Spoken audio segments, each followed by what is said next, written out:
Hey everybody, this is Marjorie Wildcraft and with Lynn Gillespie. I'm with the Grow Network, Lynn's with the Living Farm, and this is this week's episode of Adventures in High Performance Gardening. And Lynn, I want to show you, I want to brag about this. So you remember last week when I had that huge basket full of lettuce? And what did that thing weigh? It was like pounds and pounds of lettuce. Was that like 16? I don't know. It was a big number. It was a big number. Yeah. It was like, you know, you're going to be getting buff carrying this around. Look, like this is like 90% of it. I ate some and I gave some away.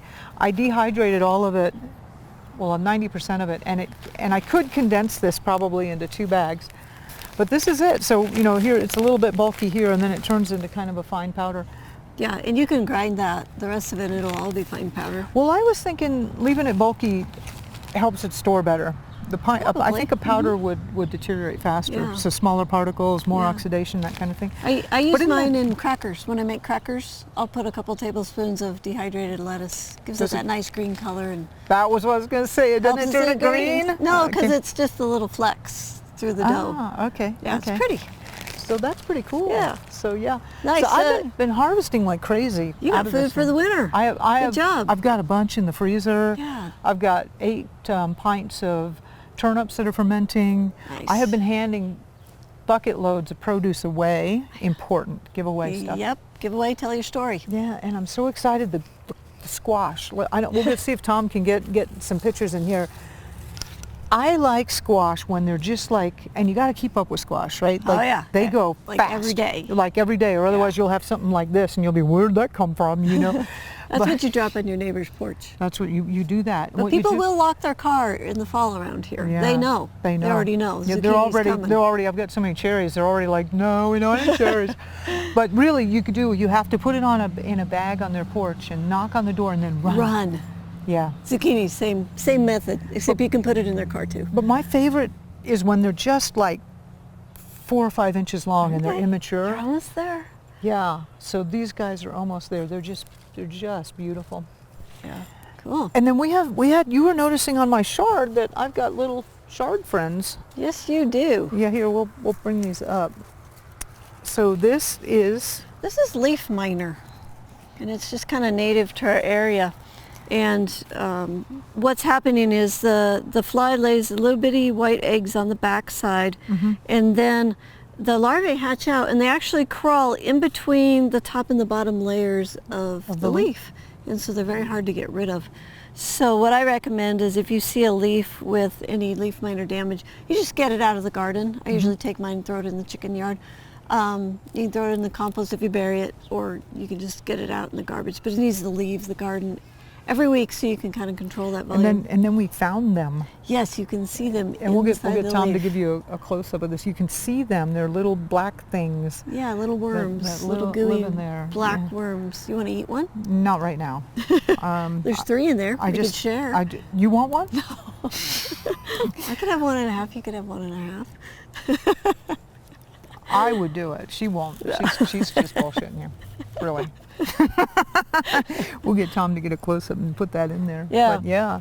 So we have a hole in the garden. Yeah, we got. Oh my gosh! This. Yeah, those cabbages. Yeah, and I saw how much you liked the turnips. I love turnips. So I brought your turnip seeds. Are they the same ones? The same salad turnips. We can put these in here, the salad turnips, and you can start eating those in maybe 6 weeks. I have a really sad story.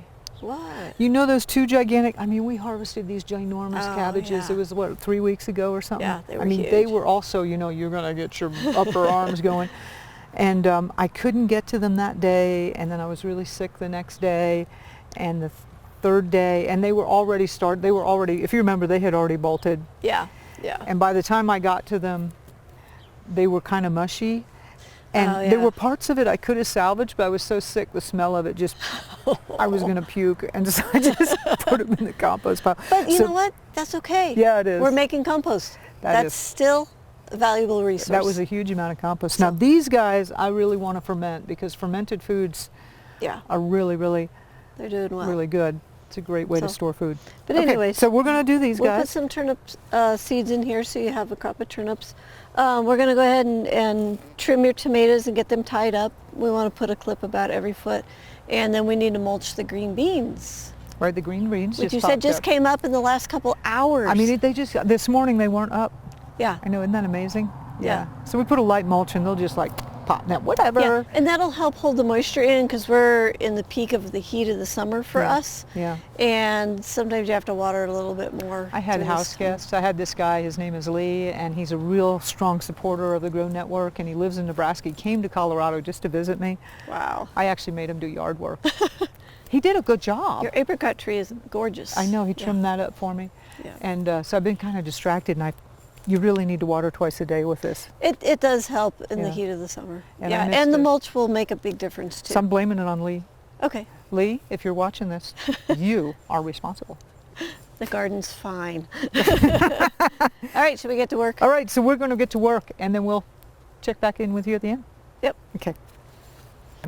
So Lynn just gave me the cutest tomato ever. Look at that guy. So tiny. So cute. It'll be delicious. It will. And Yeah. then here's the first. Ta-da. Got this big yellow one that's ripe. So Nice. excited. This is just the right amount of firmness and yet softness, and it's got that really nice It's gonna be so good. tomato flavor. I love the yellow ones because they're kind of tropical tasting. Mm-hmm. Yeah. And then we harvested a bunch of chard, and we were walking down the aisle, and Lynn goes, "Oh my God!" The broccoli. The right? broccoli. So the one's going to be ready in 3 days, About 3 days. and the other two will be like About a week? About a week, about Yeah. 7 days. So And- excited. And then they'll make side shoots. Yeah. And they'll So- produce another 4 months. Even with the snow, Right. they'll still keep producing. Really great. Yeah. Now, I was talking. I really love cauliflower. Can I have cauliflower? I don't typically grow cauliflower in these gardens because they are so big. I Mhm. mean, they're going to take up almost an entire square, Well, like the squash. yeah. And you get one head, Uh-huh. so it's one and done.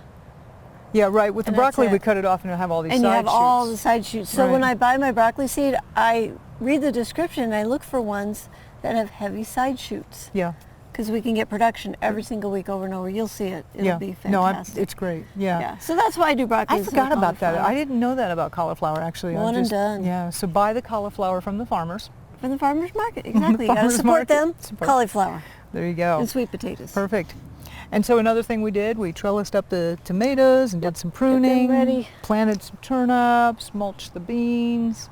But really, I mean, we've only been here about 10 minutes. So Yeah, yeah, super quick. easy garden. Yep. Yeah, keep it wet and yeah, watch it go. Be careful about house guests. They're very distracting.